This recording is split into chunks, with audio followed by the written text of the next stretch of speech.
કે દેવો ડરાવે શંકરભાઈ તો બરોબર છે, બાપા આ તો જિલ્લાનો પ્રમુખ અને મહામંત્રી આપણા કાર્યકર્તાને બીવડાવે ડરાવે, કાં તો ચૈતર સાથે મળેલા છે એવું થયું ને. અને મને રાઉત છે ભાઈ, ઘરની બહાર તમે તાલુકા જિલ્લા પંચાયતમાં બે નથી નીકળ્યા એટલે ચોક્કસ ચૈતર વસાવાને ફંડ આપ્યું છે. આ બધી વાત નું કાઉન્ટર કરવું જોઈએ ને, તો કોઈ કાઉન્ટર નથી કર્યું. આવનારા દિવસોમાં ભારતીય જનતા પાર્ટી કેન્દ્રમાં પણ સત્તામાં છે ને રાજ્યમાં પણ સત્તા છે ને આવનારા વર્ષોમાં પણ ભાજપ જ સત્તામાં આવવાનું છે ભાઈ.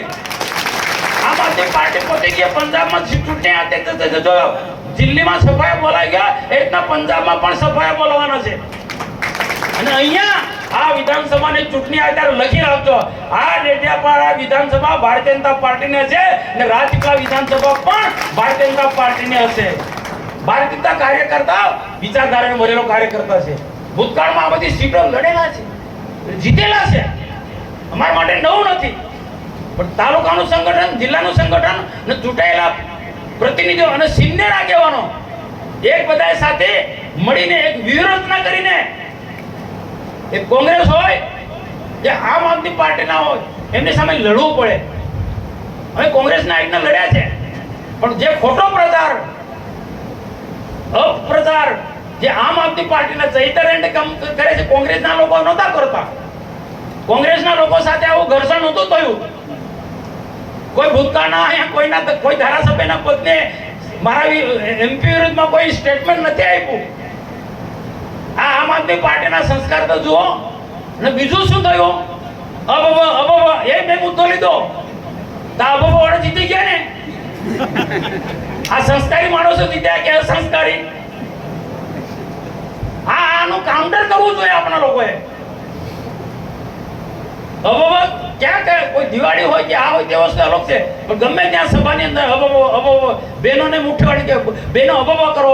આ જો આવનારા દિવસો આની કાળજી નહીં રાખે ને તો વાળા બધું બગાડશે. આપણી સંસ્કૃતિનો દુરુપયોગ કરશે. શું આદિવાસીની સંસ્કૃતિ એટલે આદિવાસીની સંસ્કૃતિ એટલે થોડા ટાઈમ માટે તમે ફાવ્યા છો, આ તમને ઘરે ભેગા કરી દેશે.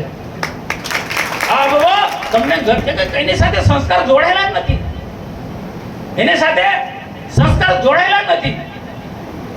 આજે ચૈતરભાઈ ને મારે આજે કેવું છે અહીંયાથી ડેડિયાપાડાની સભામાં, એના હાથીના દાંત દેખાડવાના દાંત જુદા ને ચવવાના દાંત જુદા.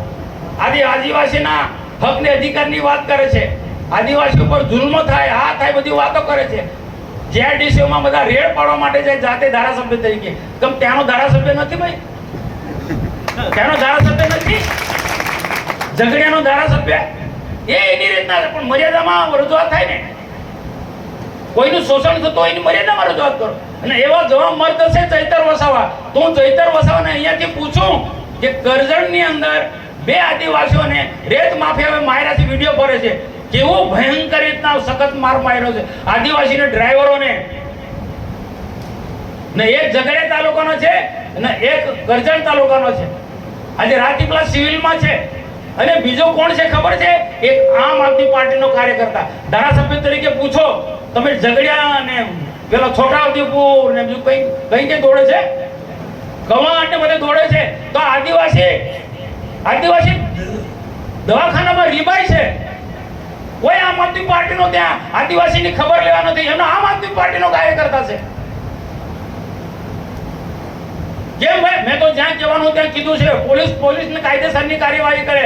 અહીંયાથી પણ કહું છું કે જે આદિવાસીને ઢોરમાર માર્યો છે અને આખી તપાસ બીજી દિશામાં જઈ રહી છે. એ યોગ્ય રીતના તપાસ થવી જોઈએ. અંદર ડ્રાઈવર લડે એ રીતના આખું નાટક કરવામાં આવે છે. આદિવાસી પર જુલ્મ થતો હોય તો ભારતીય જનતા પાર્ટી ક્યારે સહન નથી કરી શકતી. ઇતિહાસ તમે જોજો. એ આપણી સાથે જોડાયેલા કેમ નથી હોતા? પણ કોઈ ગરીબ પર કોઈ જુલ્મ કરે તો ભારતીય જનતા પાર્ટીની સરકાર ક્યારેય ચલાવતી નથી.